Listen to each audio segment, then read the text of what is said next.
যেভাবে লেখা আছে আমি সেভাবেই পড়ছি। গ্রামের বৃদ্ধ মানুষরা একটা কথা বলে, বাঘ মরে গেলে হয় কাঠ, আর মানুষ মরে গেলে হয় বাঘ। এই কথার অর্থটা এমন, বাঘ বেঁচে থাকলে মানুষ তাকে দেখে ভয় পেলেও মরে গেলে কেউ ভয় পায় না, কিন্তু মানুষ মরে গেলে অন্য মানুষের যত ভয়, একা লাশের পাশে এক মুহূর্ত যেন কেউ থাকতে চায় না। তখন যত দ্রুত সম্ভব আমরা লাশ দাফন করে ফেলি। কিন্তু এই দুনিয়ায় কিছু মানুষ আছে, আমরা লাশ দাফন করার পরেই যারা ঘন অন্ধকার কিংবা কোনো এক জ্যোৎস্না রাতে সদ্য মাটি দেয়া লাশের কবরের ওপরে কোদাল চালিয়ে লাশ চুরি করে। কি ভাবছেন এত কথা কেন বলছি? তাহলে মনোযোগ দিন, আজ আমি শেয়ার করব একটা লাশ চুরির ঘটনা।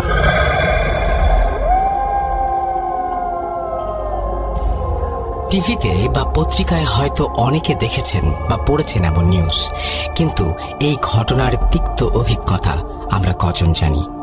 আমি তানভীর তুষার, ভূত.com-এর মডারেটর এবং স্টোরি টেলার। এই ঘটনাটি আমাকে সংগ্রহ করে দিয়েছে সৌমিক দাস। তাকে অসংখ্য ধন্যবাদ এমন একটা ঘটনা আমার সাথে শেয়ার করার জন্য। ঘটনাটির স্থান এবং চরিত্রের নাম ছদ্মনাম ব্যবহার করা হয়েছে, আর সব লিসেনারকে জানাই হ্যালোইনের শুভেচ্ছা। ঘটনার শুরু 2008 সালে। প্রত্যন্ত গ্রামগুলোতে তখন অভাব অনটন লেগেই থাকতো। অনেক মানুষের দুবেলা ঠিকমতো খাবারের জন্য রীতিমতো সংগ্রাম করতে হতো। অভাবের তাড়নায় অনিল তখন বেছে নেয় নিকৃষ্ট এই উপার্জনের পথ।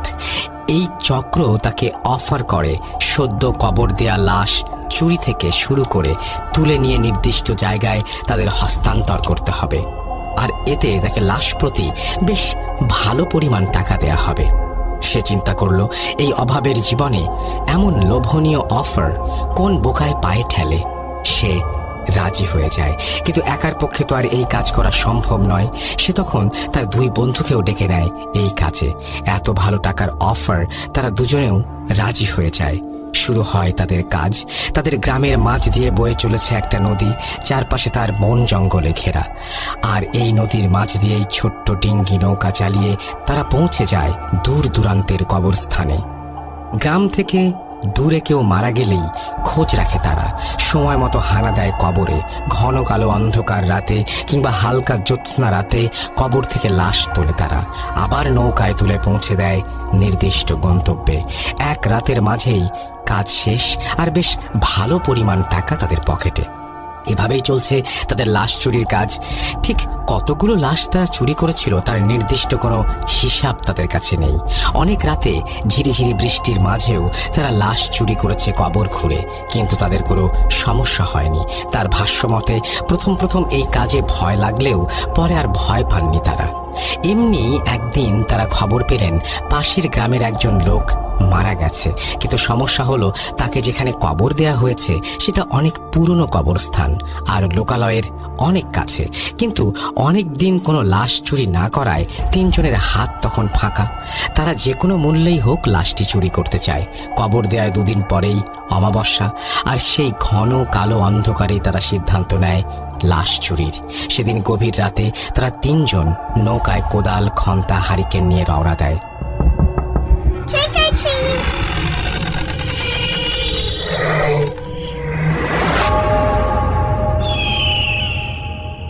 তাদের গ্রাম থেকে নদীপথে প্রায় 30 মিনিটের পথ। ঘন অন্ধকারে তারা হ্যারিকেন ব্যবহার করছে, কারণ এর আলো কম হলেও তার লোকজনের চোখে সহজেই ফাঁকি দেয়া যায়, যেহেতু কবরস্থানটা লোকালয়ের অনেক কাছে। আর তারা যখন কবরস্থানের পাশে পৌঁছে গেল, নৌকা থেকে নেমে দেখলো বেশ অনেক বড় বড় গাছ আর বাঁশ ঝাড় দিয়ে ভরা এই কবরস্থান। তাদের হাতে একটা ছোট্ট টর্চ লাইটও ছিল। অনিল সেটা জ্বালাতেই দেখলো গাছগুলো অনেক পুরনো, গায়ে শ্যাওলা পড়ে আছে, জংলি লতায় কোনো কোনো গাছের ডালপালা জড়িয়ে গেছে। চারিদিকে কেমন যেন গা ছমছমে পরিবেশ। অনিল সহ সবাই নেমে নৌকা পাড়ে বেঁধে তারা ঢুকে গেল ঘন অন্ধকারে। চারপাশে ভাঙা কবর আর বাঁশ ঝাড়, মাঝে দু একটা করে বিশাল গাছ। কিছু গাছের ডাল একদম নেমে এসেছে মাটির কাছে। তারা হ্যারিকেনের আলো বাড়িয়ে দিল। তার আলোতে গাছের ছায়াগুলো কেমন যেন দৈত্যাকার মনে হচ্ছে। নতুন কবরটা তারা খুঁজে পেল, কিন্তু সেটা একদম ফাঁকা একটা জায়গায়। চারপাশে খুব বেশি গাছপালা নেই।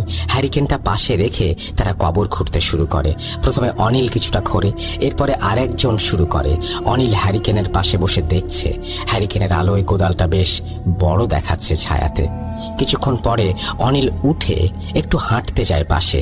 হঠাৎ একটা ভাঙা কবরে তার পা ঢুকে যায়। কবরের মাটি ভেঙে হঠাৎ করে পড়ে গেল সে কবরের মাঝে। ঠিক তারপরেই সে তার পায়ের নিচে একটা শক্ত কিছুর অনুভব করলো। হাড় ভেবে টেনে বের করতে গেল, হাত দিয়ে ধরে দেখলো চাকতির মতো কিছু একটা, আর সেটা বের করে সামনে ধরতেই দেখলো হ্যারিকেনের আলোতে চকচক করে উঠলো। সেটি মনে হচ্ছে সোনালি কালারের দামি কোনো ধাতব কিছু, যেটা দেখতে অনেকটা স্কুলের ঘন্টার মতো লাগছে, কিন্তু তার দুইটা পার্ট, মনে হচ্ছে দুইটা ঘন্টা একসাথে জোড়া লাগানো হয়েছে। জিনিসটা দেখে তার অনেক লোভ হলো। সে ভাবলো এত পুরনো কবরে এমন জিনিস নিশ্চয়ই দামি কিছু হবে। সাথে সাথে লুকিয়ে ফেললো সেটা, যাতে বাকি দুজন না দেখে। জামার মাঝে করে নিয়ে এসে তার ব্যাগের মাঝে রেখে দিল। এদিকে কবর খোঁড়া প্রায় শেষের দিকে। এক পাশের খাড়ালের মাঝে দিয়ে সাদা কাফন দেখা যাচ্ছে। ঠিক তখনই তারা কিছু মানুষের গলার আওয়াজ শুনতে পেল, আর কিছু লাইটের আলো দেখতে পেল তাদের দিকে ছুটে আসতে। বুঝতে বাকি রইল না যে মানুষ টের পেয়েছে কবর খোঁড়ার ব্যাপারটা। ভয়ে তিনজন তাড়াতাড়ি কোদাল আর হ্যারিকেন সব নিয়ে নৌকার দিকে দৌড়াতে শুরু করলো। অনিল হ্যারিকেন নিভায়ে এক হাতে হ্যারিকেন আর আরেক হাতে সেই ব্যাগ নিয়ে দৌড়াতে শুরু করে।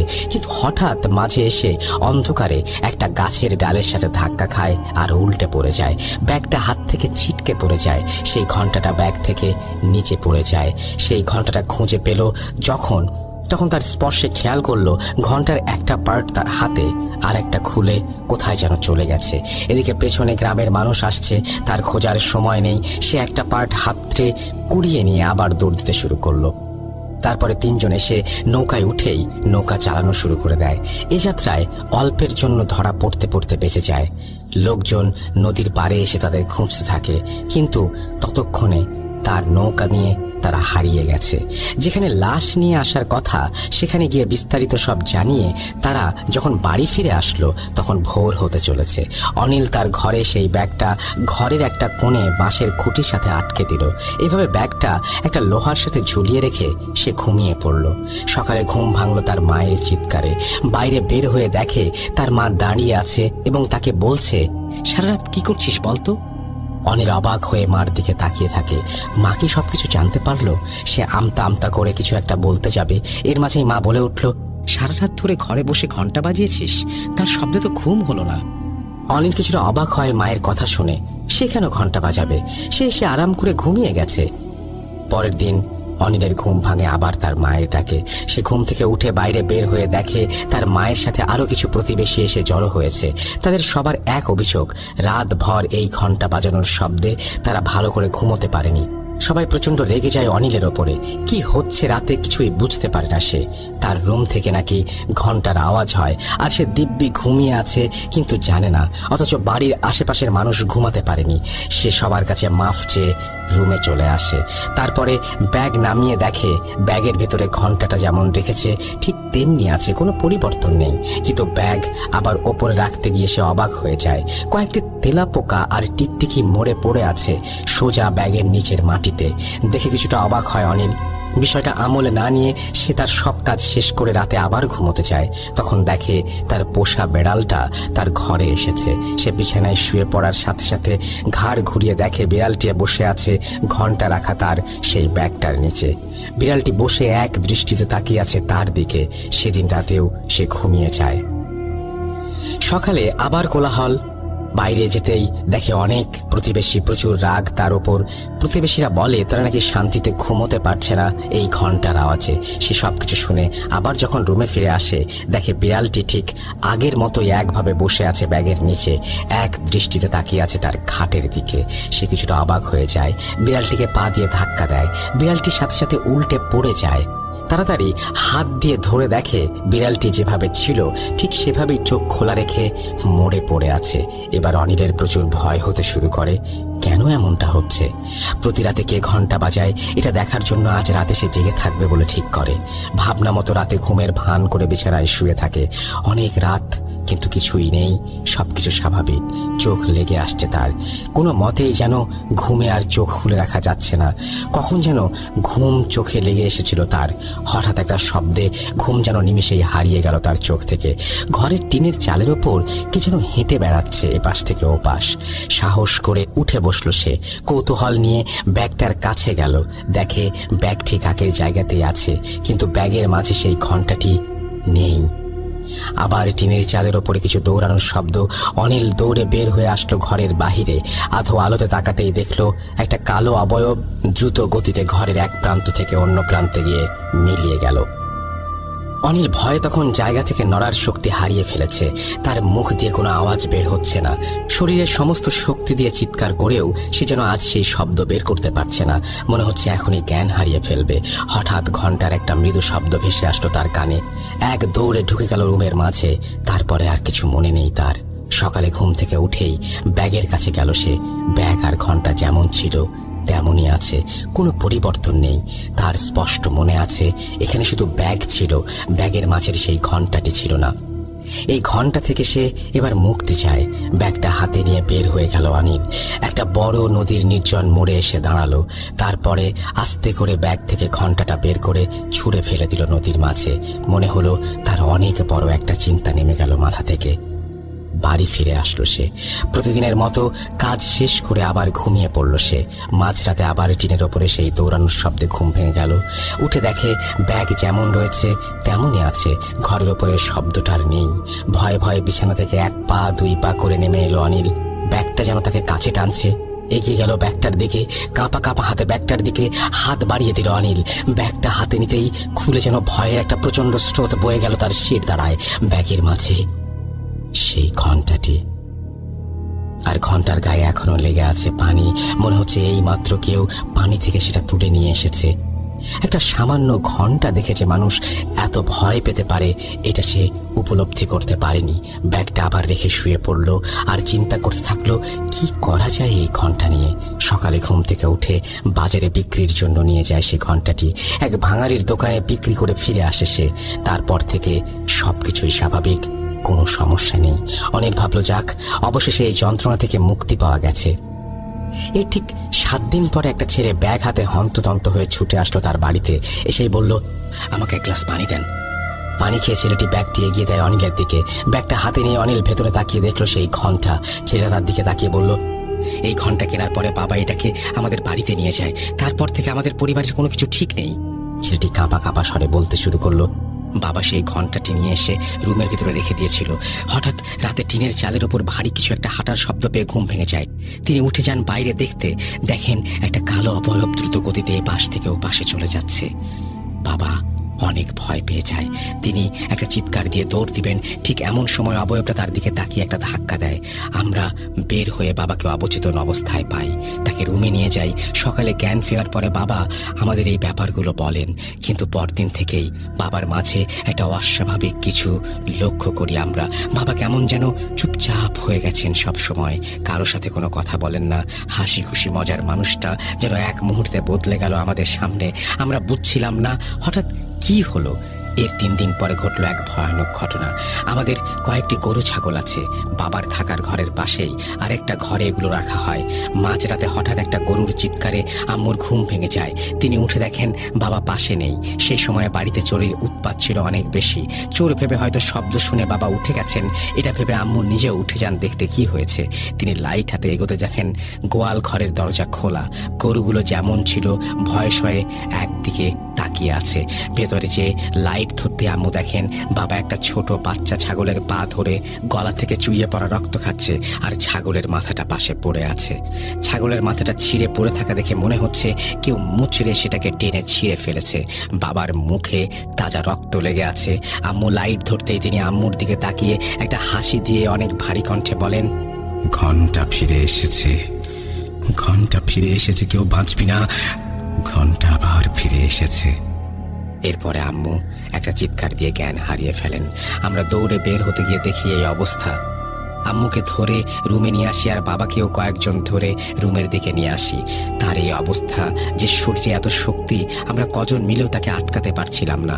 অনেক কষ্টে তাকে রুমে আনা হয়। তিনি ঘুমিয়ে যান আর ঘুম থেকে উঠলেই পাশে যেই থাক তার হাত পা পায়ে কামড় দিয়ে রক্ত খাওয়ার চেষ্টা করেন আর বলেন, ঘন্টা ফিরে এসেছে। পরে আমরা বাধ্য হয়েই তাকে খাটের সাথে বেঁধে রাখি, কিন্তু সকাল হলেই সবকিছু স্বাভাবিক। তিনি যে রাতে এত কিছু করেছেন তার কোনো কিছুই তিনি মনে করতে পারেন না, এমনকি বিশ্বাসও করেন না। পরের দিন রাতে আমার আম্মুর চিৎকার আর দৌড়ে আমরা রুমে গিয়ে দেখি দরজা খোলা, বাবা নেই। আমরা লাইট নিয়ে বাবাকে খুঁজতে বের হই। বাড়ির আশেপাশে খুঁজে দেখি বাবা একটা জঙ্গলের মাঝে দিয়ে এদিক ওদিক দৌড়াচ্ছেন। আমাদের দেখে আবার দৌড় দেন। অনেক কষ্টে তাকে ধরে নিয়ে আসি। সে এসেই খাবার চায় আর এত বেশি পরিমাণে খাওয়া শুরু করে, যেটা অনেক অস্বাভাবিক। আমরা আবার তাকে বাধ্য হয়ে বেঁধে রাখি। এরপরে আমি সেই ঘন্টার ব্যাগটা নিয়ে আমার রুমে রেখে দেই। আমিও রাতে টিনের ওপরে কিছু দৌড়াদৌড়ির শব্দ পাই আর মৃদু একটা ঘন্টা বাজানোর শব্দ পাই। এরপরে সকালে বাবার আবার রাতে কিছুই মনে নেই, সব ঠিক, তিনিও স্বাভাবিক। বুঝলাম এই ঘন্টাটাই যত সমস্যা। বাবার কাছ থেকে আপনার ঠিকানা শুনে আমি নিয়ে আসলাম এটা। আপনি এই ঘন্টা রেখে দেন, টাকা ফেরত দিতে হবে না, তবুও এই ঘন্টা আপনার কাছেই রেখে দেন। এই কথাগুলো বলে ছেলেটি ঘন্টাটা অনিলের হাতে দিয়ে চলে যায়। অনিল খুব চিন্তায় পড়ে যায়, এই ঘন্টা নিয়ে এখন সে কি করবে, কিভাবে মুক্তি পাবে এই অভিশপ্ত ঘন্টা থেকে। অনিল ঘন্টাটা অন্য একটা ফাঁকা ঘরে রেখে দেয়। 3 দিন পরে আরও একটা লাশ তোলার কাজ পায় সে। অনেক দিন ধরে বেকার বসে আছে, হাতে টাকা পয়সাও নেই, তাই আবার ঝুঁকিটা নেয়। যেই ভাবা সেই কাজ। সে সাথে দুজনকে বলে আজ রাতে তারা এই গ্রামে যাবে নতুন একটা কবর খুঁড়তে। তার সাথের লোকগুলো তখন রাজি হয়ে যায়। মাঝরাতে কথা মতো কবর খোঁড়ার সরঞ্জাম নিয়ে নদীর পাড়ে হাজির হয় অনিল। দূর থেকেই দেখতে পায় তার সাথের দুজন দাঁড়িয়ে আছে নৌকার পাশে। অনিল আসে এবং ব্যাগটা নৌকায় রেখে নৌকায় ওঠে আর বৈঠা নিয়ে বসে পড়ে মাথায়। অপর দুজন কাদা থেকে নৌকা ধাক্কা দিয়ে পানিতে নামিয়ে সামনে বসে পড়ে। মাথার ওপরে পূর্ণ চাঁদের আলো নদীর পানির ছোট ছোট ঢেউতে পড়ে যেন চকচক করছে। জ্যোৎস্নার আলোয় যেন ভেসে যাচ্ছে চারপাশ। অনিলের সাথে থাকা দুজন লোক কাজে যাওয়ার সময় প্রচুর কথা বলে, কিন্তু আজ তারা একদম চুপচাপ। নদীতে বৈঠার শব্দ আর পাড়ে ঝিঝি পোকার ডাক ছাড়া যেন আর কিছুই শোনা যাচ্ছে না। নীরবতা ভেঙে অনিল কথা বলতে শুরু করলো। কিরে, তোরা দুজন নৌকায় একেবারে সামনে যেয়ে চুপচাপ বসে আছিস কেন? তোরা আজ কোনো কথাই বলিস না? তাদের একজন শুধু বলে, ভালো করে নৌকা চালা। অনিলের কেমন যেন লাগে ব্যাপারটা। তারা আজ তার দিকে তাকিয়েও কথা বলছে না। এমনিতে কাজে গেলে তারা প্রচুর আড্ডা দেয়, অনেক কথা বলে, কিন্তু আজ যেন সবকিছুই অন্যরকম।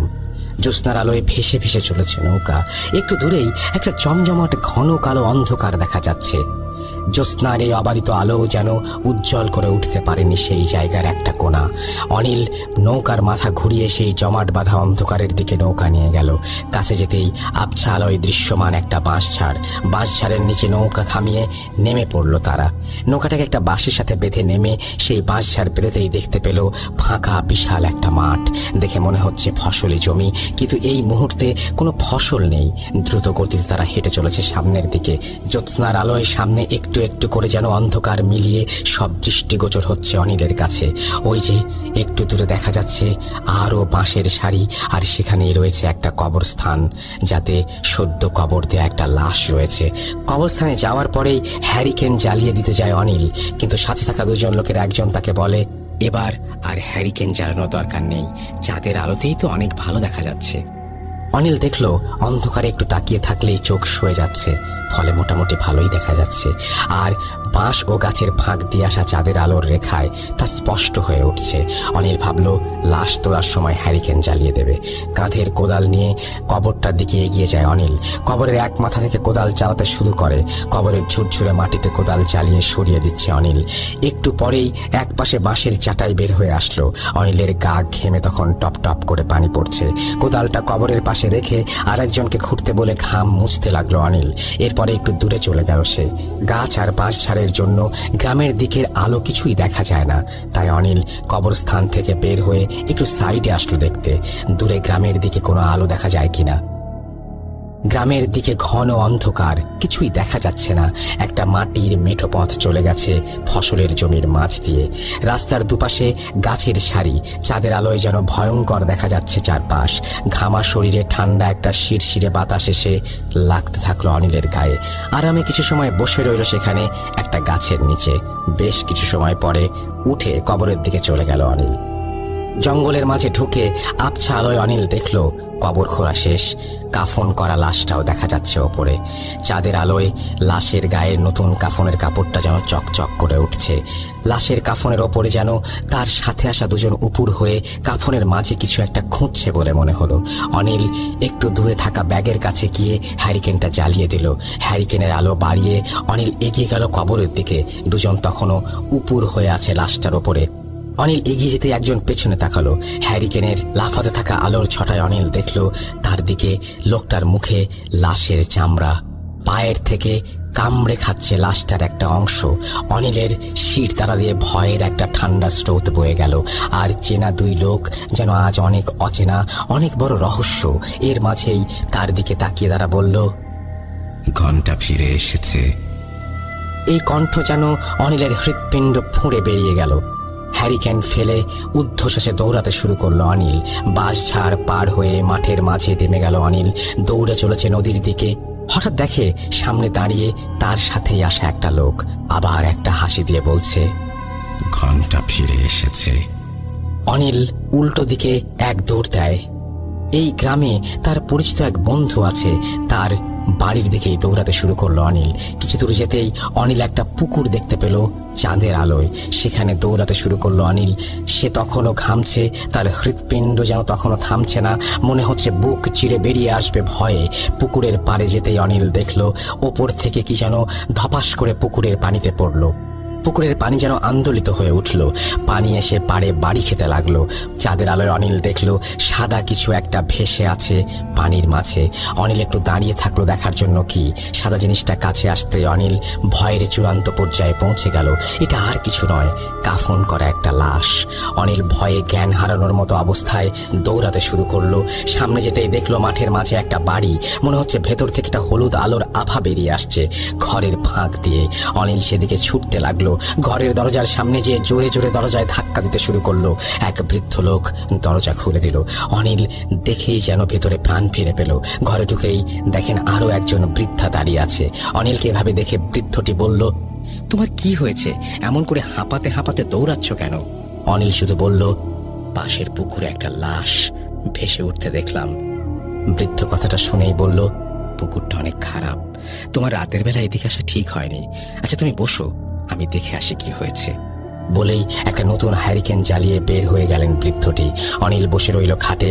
বৃদ্ধা লোকটি দরজার কাছে দাঁড়িয়ে তার স্বামীর জন্য অপেক্ষা করছে। প্রায় 10 মিনিট হয়ে গেল। বৃদ্ধা লোকটি অনিলকে বসতে বলে হ্যারিকেন হাতে বের হয়ে গেল। ঘন অন্ধকারে বসে রইল অনিল। একটু পরেই তার নাকে ভেসে আসলো একটা মাংস পচা গন্ধ। অনিল দরজা খুলে বের হলো বাইরে। দেখে আরো একটা রুম এবং সেখান থেকে আসছে গন্ধটা। আর রুমে মিটমিট করে জ্বলছে একটা হ্যারিকেন। অনিল রুমটার দিকে এগিয়ে গেল। রুমে গিয়েই হ্যারিকেনের আলোয় দেখলো 2টা পচা গলা মৃতদেহ পড়ে আছে রুমের মাঝে। পাশের টেবিলে জ্বলছে হ্যারিকেন, আর গন্ধে যেন নিঃশ্বাসও বন্ধ হয়ে আসছে।